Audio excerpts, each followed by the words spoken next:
Today we're going to be making a roasted cauliflower soup without cream.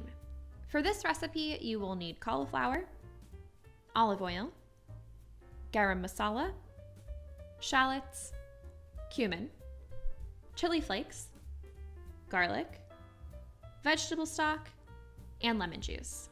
And if you're new here, I'm Maggie. This is No Frills Kitchen, where I teach you how to cook with confidence with nothing fancy required. The first step in this cauliflower soup recipe is to roast your cauliflower. Roasting the cauliflower is essential to developing the flavor, so I urge you not to skip this step. It really takes the soup to the next level, and it makes it kind of the best cauliflower soup recipe you can find. Cut your cauliflower into small florets and add them to a large bowl. Drizzle the cauliflower with a little bit of olive oil and season with salt and pepper. Then sprinkle a bit of garam masala over the cauliflower. If you don't have garam masala, then you can sub in curry powder or another warm spice blend of your liking. Spread the cauliflower florets over a parchment-lined baking sheet and transfer them to a 200 degrees Celsius, 400 Fahrenheit oven and roast for about 30 minutes. The cauliflower should be golden brown and very tender. While the cauliflower is roasting, take the time to prep your other ingredients, namely finely diced 2 small shallots. By the way, if you're finding this recipe helpful, it would be great if you could give it a thumbs up. It helps more people find my videos, and I would really appreciate it. About 10 minutes or so before the cauliflower is done roasting, put a large saucepan over medium heat and add some olive oil. Heat the oil until shimmering and add your finely diced shallots.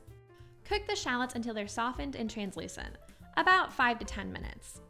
Then add in some more garam masala, a bit of ground cumin, and dried chili flakes. Cook these spices until they're very fragrant, only about 30 seconds or so. The spices are oil soluble, so they'll release a lot of flavor in the oil, so it's better to bloom them before adding your liquid. Once the spices have bloomed, add some minced garlic and cook for another 30 seconds or so, just until it's very fragrant. Pour over some vegetable stock to stop the cooking and bring this to a gentle simmer before removing it from the heat.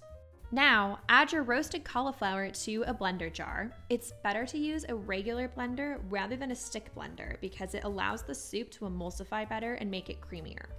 Pour your vegetable stock mixture over it and then blend on high until the soup is smooth and completely pureed. If you want to make a cauliflower soup without a blender, you can follow the same process I use in my pumpkin soup recipe and force the roasted cauliflower through a fine mesh sieve. Just note that you're not going to get as silky and creamy of a texture as you would if you were to use a blender. Pour the soup back into the pot and put it over medium heat. Bring it up to a gentle simmer and then stir in a bit of lemon juice for some added brightness.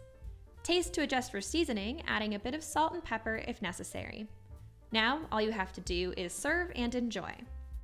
If you liked this recipe, make sure to hit the subscribe button so you don't miss my next videos. Enjoy!